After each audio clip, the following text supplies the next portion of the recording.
The cold is a predator.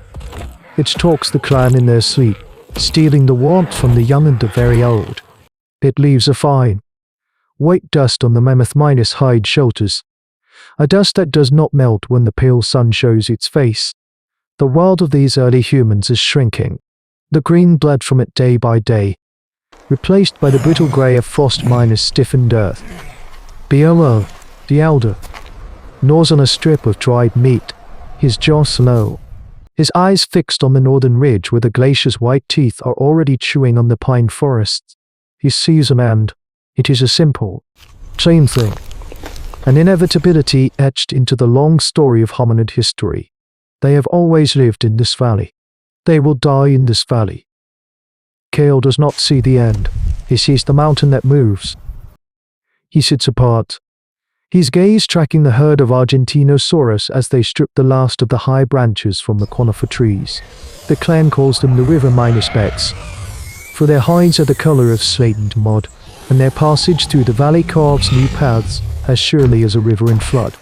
The ground trembles with their every step. A low, resonant drumbeat that is the valley's fading pulse. They are immense, their heads moving slowly through the thin clouds, their tails like fallen gods sweeping the forest floor. They are a feature of the landscape, no more alive to BOR than the stones or the sky. But Kale watches them with an intensity that borders on madness. He sees the steam rising from their backs, a private weather system of life and heat. He sees the small, feathered dinosaurs that live on them, feasting on parasites, nesting in the crevices of their plate minus like dermal scoots. He sees a world, entire and self-minus contained, and most importantly, a world that is moving south. He finally speaks, his voice raw from the cold air. We follow them. The clan members huddled around the failing fire turn to him. BOR spits a piece of gristle onto the frozen ground. We have followed them for seasons. Boy, their droppings give us beetles. Their passing clears the way for a hunt. There is nothing new in what you say. No, Kale insists, standing no, his silhouette thin against the colossal beasts in the distance. No, Sonu, we go with them. We go on them. A silence falls, broken only by the wind. It is the silence of incompression errand, of a thought so alien it has no purchase in their minds. The idea is a blasphemy against the ground itself, the mother of all things. To abandon it is to abandon the spirits of the ancestors, to abandon everything they are. This form of prehistoric life, lived for 1 million years ago, had rules. Kale was breaking them all. The boy's mind is frozen. Someone mutters. BOR rises, the bones in his knees cracking like ice. He points a trembling finger at Kale. The river-backs are not a cave. They are not a mountain. They are flesh and blood. They are chaos. You speak of building our home on an earthquake. Our home is dying, Kale counters, his voice gaining strength. The cold is killing it. Look. He gestures to a small bundle of furs where a mother weeps silently, her youngest child having surrendered its last breath to the frost just after dawn. The brutal truth of its silence is the grumbling. The river-backs do not feel this cold. Their path is the path to the sun. We can lash the shelters to their backs. There is water in the hollows of their skin. There are the sky-minus lizards for meat. It is a new world, a hard world, but it is a living world. He looks from one hollow face to the next, seeing the flicker of his desperate logic fighting against generations of instinct. They are people of the earth, and he is asking them to become people of the sky. He steps into the center of the ragged circle, his own fear a cold stone in his gut, but his conviction a burning coal behind it. He lowers his voice, not with a command, but with an invitation, a ritual for a new and terrifying age. The world is dying, but there is another world, a moving world. Who will climb with me? Who will tie their fate to the heartbeat of a mountain? There is no ceremony, no great council. The decision is made in the silence between heartbeats, in the shared glance between a mother who has just lost a child and a father who sees his own shivering in the cold. BOR watches Kale, his old eyes weighing the madness of the boy's vision against the certainty of the glacier's advance. Finally, he nods. A single, sharp gesture that surrenders 1,000 generations of tradition to the slimmest chance of a future. The old world is over. The work of inventing a new one begins. Their focus on survival skills is now absolute. The clan becomes a single organism driven by a singular purpose. The hunters do not seek meat, but material. They track the giant elk not for its flesh, but for the vast, branching antlers that can be sharpened into formidable hooks. The women, their hands nimble and strong, scrape, tear, and braid strips of mammoth gut and sinew into ropes thicker than a man's arm. This is the dawn of a new kind of osteodontocera technology, tools not for killing, but for ascending. They test their creations on the sheer rock faces of the valley, learning the physics of weight, momentum, and purchase. They are learning to climb a god. Kale directs them, his mind working steps ahead, picturing the vast, moving landscape of the creature's back. He sketches maps in the dirt, showing where the great dermal scoots those thick, bony plates embedded in the skin offer the most stable handholds, like islands of rock on a sea of flesh. The chosen beast is a massive bull, older and slower than the rest, its passage marked by a deep, rumbling groan. Kale leads the first climbing party of 4. They approach the titan's colossal leg as it rests, the air thick with the musky, reptilian scent of it. The scale is sickening. The creature's toenails are larger than their shelters. Its skin, a mosaic of grey and brown scales, rises into a cliff that disappears into the low minus hanging mist. Kale takes the first throw. The antler minus hook, tied to a long rope, soars upward, a prayer sent into the sky. It clatters uselessly against the thick hide. The second throw, and the third, fail as well. Discouragement begins to poison the air. Then, a young woman named Lyra, her movements more fluid and precise, takes a rope. She does not aim high, but for a low minus hanging scoot just out of reach. She swings the hook with a dancer's grace, and it catches, biting deep, into a, quickly stifled, goes up from the clan. The anchor holds. Kale goes first, his body a small, disparate spider on a thread. The hide is not smooth. It is a landscape of its own, with parasitic creatures scurrying away from his touch. The beast's breathing is a deep, seismic rumble that travels up the rope and into his bones. When the Argentinosaurus shifts its weight, the world tilts violently, and one of the climbers screams as he dangles, his life held by a single knot. This is no passive mountain. It is a living, breathing, and utterly indifferent entity. Hours pass. Muscles burn with a fire that eclipses the cold. Hands are round, bleeding. The wind I whirl. They reach the summit. They pull themselves over the final ridge of muscle and scoot and collapse onto the creature's back. It is a plateau of unimaginable proportions. Valleys of wrinkled skin run between hills of muscle.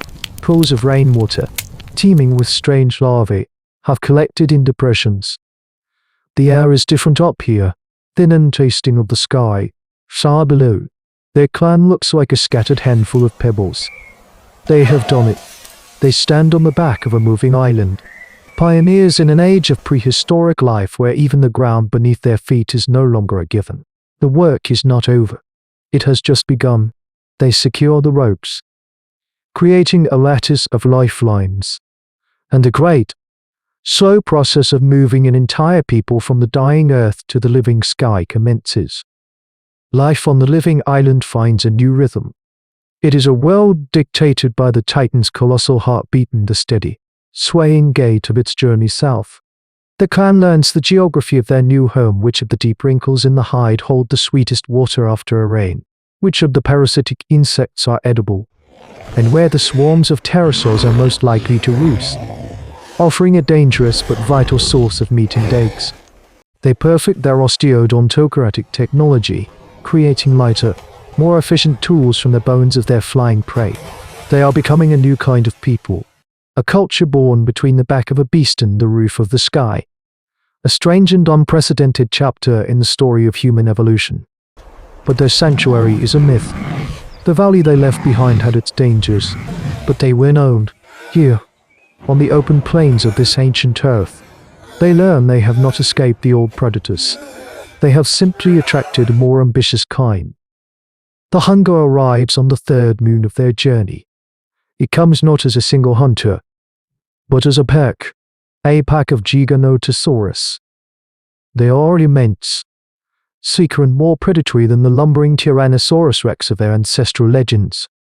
They move with a terrifying, bird-midas-like grace, their huge heads held low. The clan spots them at dawn, fight with them, flowing over the landscape like a river of death, keeping pace with the Argentinosaurus along its migration route. They are not random, they are stalking. This is their prey, and the clan merely flees on its back. The dinosaur battle begins not with a roar, but with a calculated, coordinated strike. The pack splits, to moving to harry the titan's head, drawing its attention, while the other three launch brutal assaults on its hind legs. Their jaws, filled with serrated teeth like rows of daggers, tear great gashes in the sauropod's flesh. The world shudders. The Argentinosaurus bellows, a sound of agony that is the sound of the sky breaking apart. The clan clings to their ropes and shelters as their island lurches and stumbles. Panic gives way to careless sharp commands. They cannot fight the predators on the ground, but they are not defenseless. They have gravity as their ally. Men and women haul their prepared weapons to the edge, massive, sharpened elk antlers on heavy stones, painstakingly carried up from the valley below. They are no longer hunters. They are the artillery of a living fortress. Below, one of the Giganotosaurus lunges again, its jaws closing on the titan's thigh. The sauropod stumbles, and Beowulf, the old elder, merely pitches from the edge. He sees the predator directly below him, relentless, insatiable. He sees the ropes draining, the terrified faces of the children. In that moment, the old whirls and the new one collide within him. He shouts to Kale, his voice a wind mine, a swift crackle.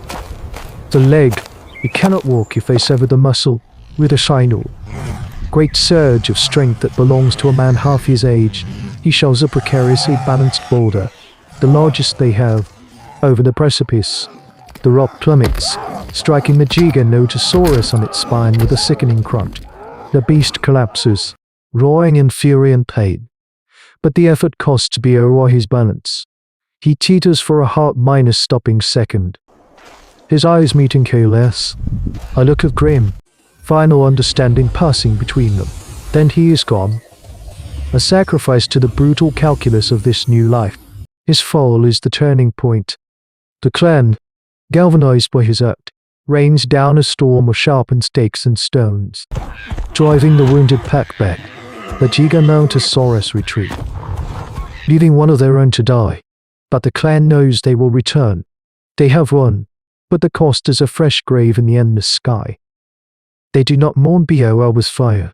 They mourn him with work. They reinforce the lashings, sharpen new stakes, and organize a permanent watch. From their perch on high, they watch the world unfold, a living map of prehistoric life.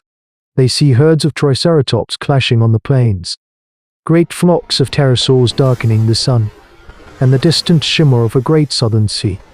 They are no longer of the earth, but above it. They are the first human ancestors to witness the world not as a hunter on the ground, but as a passenger of the gods. Kale stands at the edge, the wind whipping his hair, and looks not at the horizon behind, but at the one ahead. He understands well. Survival was never about finding a safe corner of the world.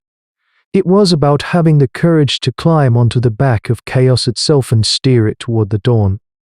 Their desperate gamble, born of ice and vision, has become the founding epic of their people, a testament not just to their ability to endure, but to their audacious, terrifying capacity to adapt, to imagine, and to impose their will upon a world that was never made for them. How many such sparks of impossible genius, lost to the deep time that paleontology can never excavate, truly define the ascent of man? This is the chronicle of the sky miners born. Let the echo of their courage find you in the deep quiet of your own world. And the whispers of their children would one day speak of the great eggs, laid in the heart of their moving island.